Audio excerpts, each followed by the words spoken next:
Good morning. 2026 সালের গণতন্ত্রের উৎসব চলছে পশ্চিমবঙ্গ জুড়ে। Assembly election 2026। পশ্চিমবঙ্গে দুটি দফায় ভোট হবে। প্রথম দফার ভোট হচ্ছে 23শে এপ্রিল এবং দ্বিতীয় দফার ভোট 29শে এপ্রিল। আমি এই ভিডিওতে একটি বিশেষ তথ্য জানাবো যারা এই দুটি তারিখে পোলিং বুথে এসে ভোট দেবেন তাদের জন্য। এবছর নির্বাচন কমিশন জানিয়ে দিয়েছেন পোলিং বুথের মধ্যে কোনো ভোটার মোবাইল নিয়ে প্রবেশ করতে পারবেন না। খুব কড়া নিয়ম।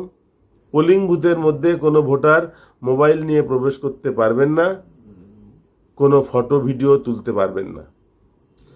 পোলিং বুথের মধ্যে ওয়েবকাস্টিং হবে। নির্বাচন কমিশন তার জন্য সিসিটিভি ক্যামেরার ব্যবস্থা করেছেন।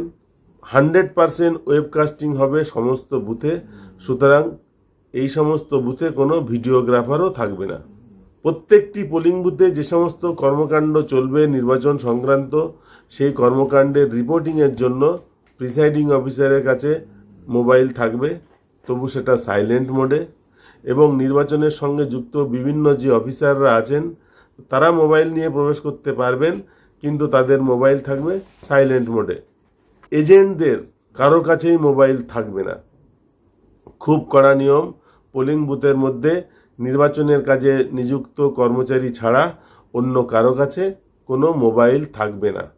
আমাদের এখন মোবাইলটা শরীরের অঙ্গ হয়ে গিয়েছে। মোবাইল ছাড়া আমরা কয়েক মুহূর্তও থাকতে পারি না। সুতরাং মোবাইলকে আমরা হাতছাড়া করতে চাই না। তাই প্রত্যেক ভোটার বাড়ি থেকে বেরোনোর সময় হয়তো মোবাইল আনবেন। সে কথা মাথায় রেখে নির্বাচন কমিশন বুথের বাইরে BLO অর্থাৎ বুথ লেভেল অফিসারের সঙ্গে দুজন সহকর্মীকে দেওয়া হবে, যারা এই মোবাইল রাখবার দায়িত্ব পালন করবেন। 10টি মোবাইল রাখবার ব্যবস্থা করা হবে। ধরে নেওয়া হচ্ছে পোলিং বুথের মধ্যে 5 জন ভোটার থাকবেন এবং 5 জন ভোটার বুথের বাইরে অপেক্ষা করবেন তারা পোলিং বুথে ঢোকবার জন্য। এই 10 জন ভোটারের জন্য BLO এবং তার সহকারী 10টি মোবাইল রাখবার ব্যবস্থা করবেন। কোনো ভোটার যখন ভোট দিতে যাবেন বুথের ভেতরে, তার আগে তাকে ওই নির্দিষ্ট দুজন অফিসারের কাছে, যারা BLOর সহকর্মী, তারা একটি টোকেনের বিনিময়ে মোবাইল জমা রাখবেন এবং ভোট দিয়ে ফিরে এসে টোকেন জমা দিলে তারা মোবাইল ফেরত পাবেন। এই হচ্ছে নির্বাচন কমিশনের আদেশ।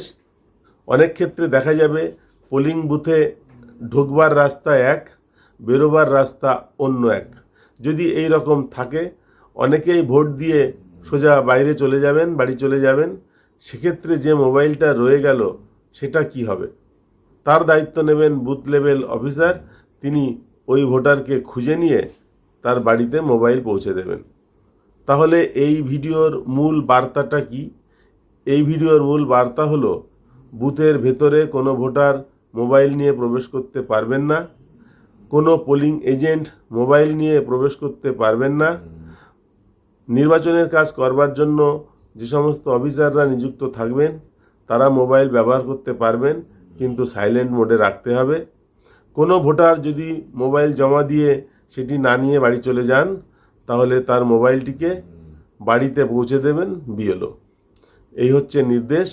এই নির্দেশ এবার কঠোরভাবে লাগু করা হবে। আমরা যারা পোলিং অফিসার আছি তারাও ভোটদান করেছি ব্যালট পেপারের মাধ্যমে। যেদিন আমরা ব্যালট পেপারের মাধ্যমে ভোটদান করেছি, আমাদেরকেও কিন্তু মোবাইল নিয়ে ভোটদান কক্ষে যেতে দেওয়া হয়নি।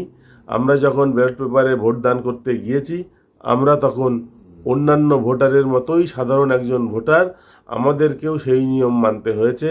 আমাদেরকেও মোবাইল এবং ব্যাগ বুথের বাইরে জমা রেখে তারপরে বুথের ভেতরে ঢুকতে হয়েছে। সুতরাং এই নিয়মটা সকলের জন্য। এই নিয়মটা অবশ্যই পালন করতে হবে। আজকের এই ভিডিওটি এখানেই শেষ করছি। পরের ভিডিওতে অন্য কোনো বিষয় নিয়ে আলোচনা হবে। ভিডিও দেখবার জন্য সকলকে ধন্যবাদ। নমস্কার।